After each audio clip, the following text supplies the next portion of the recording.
Hello, everyone. Today we're going to talk about a concept of yin and yang theory and how it relates to relationships. Have you ever felt your relationship could use more harmony or maybe a little bit more understanding? Today, I'm going to try and give you a different perspective shift and diving into an ancient yet incredible relevant concept of the yin and yang theory and how it can revolutionize your relationships, whether that's your partner, your friends, your family. These 5 insights will help you cultivate balance and harmony in your connections. So let's get started.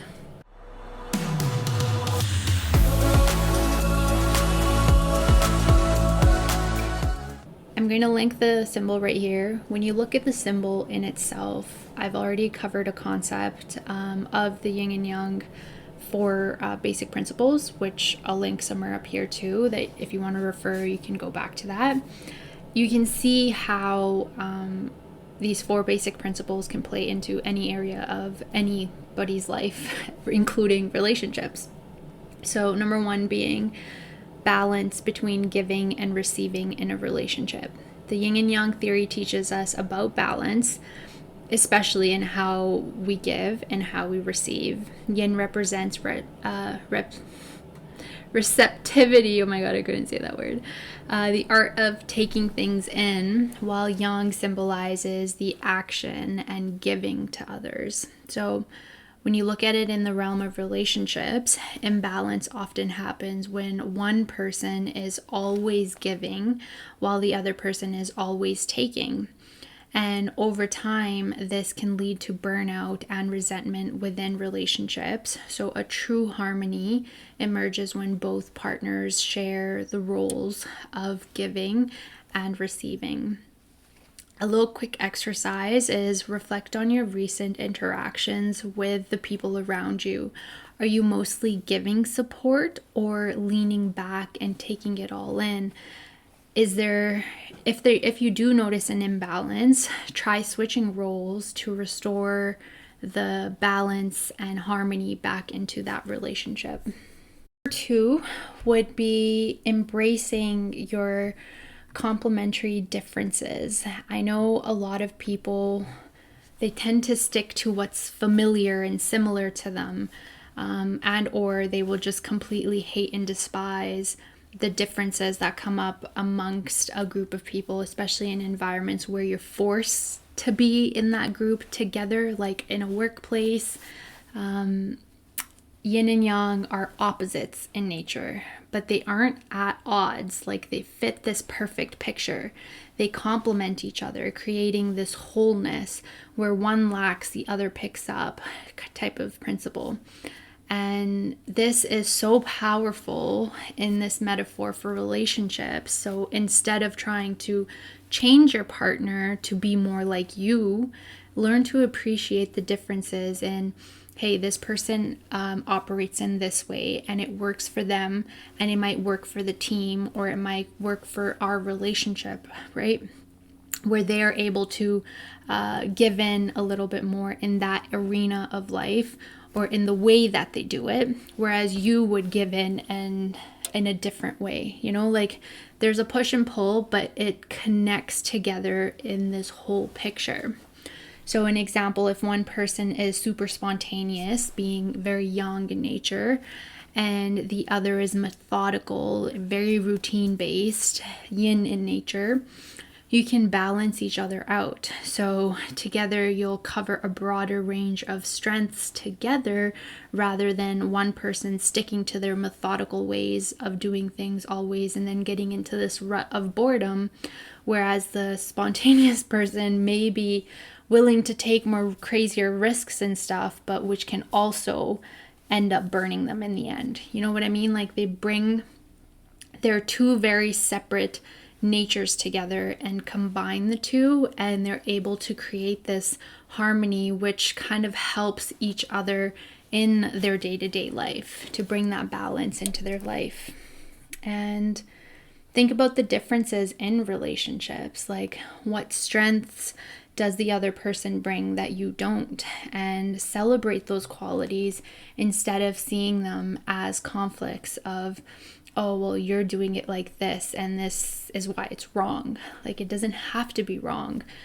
Someone can just be approaching the same problem in a completely different way that you may or may not understand. And yeah, celebrate those differences, really. Number 3 is adapting to the cycles of change.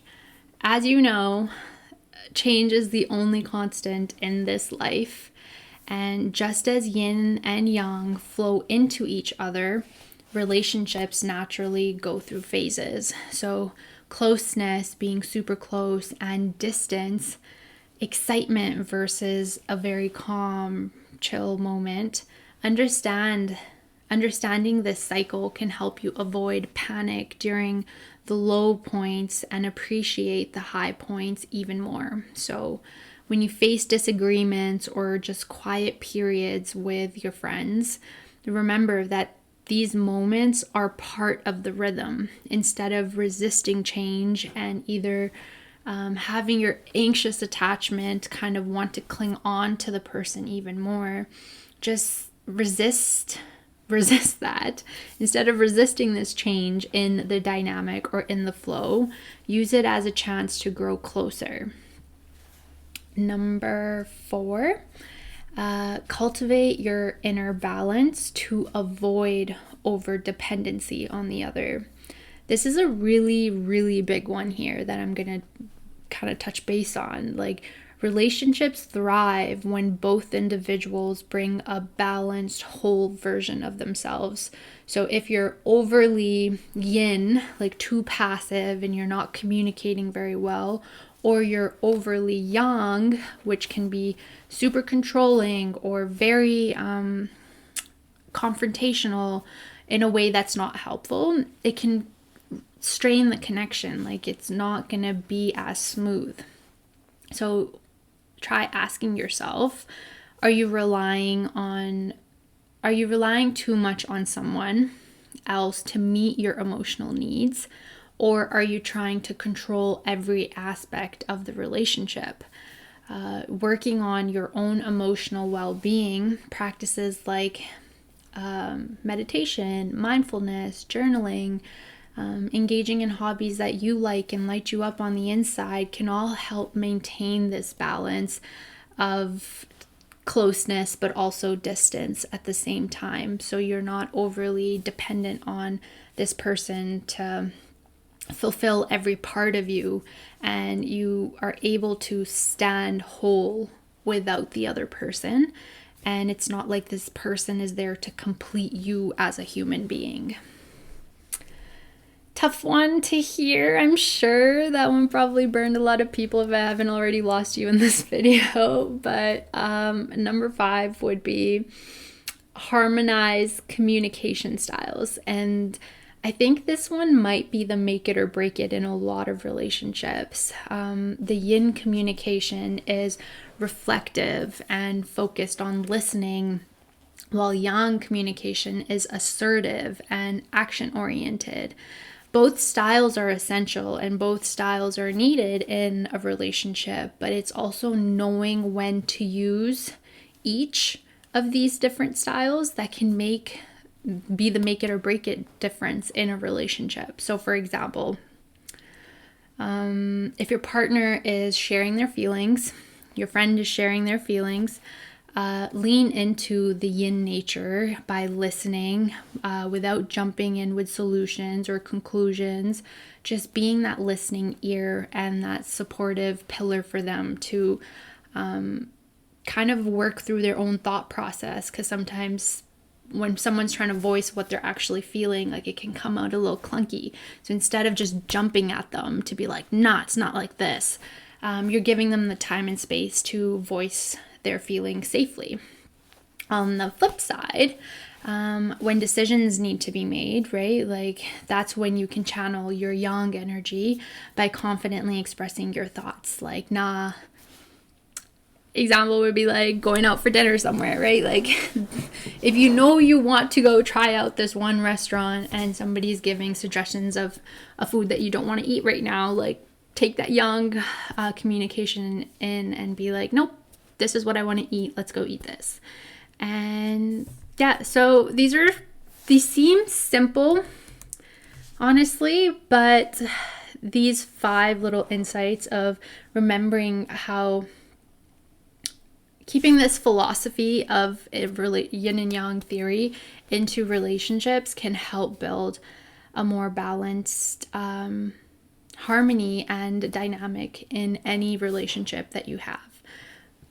So to wrap up, I think that's all I wanted to say on that. So yin and yang theory is teaching us that relationships aren't about perfection. No relationship is perfect, and they're about balance, that pull, give and take, that pull and push and pull. Embracing this dynamic interplay of opposites can help you create a deeper, more meaningful connections around you. And yeah, I want you to take a reflective moment of the questions that I asked throughout this video. Maybe even use them as journal prompts to kind of explore some of these concepts and be honest with yourself.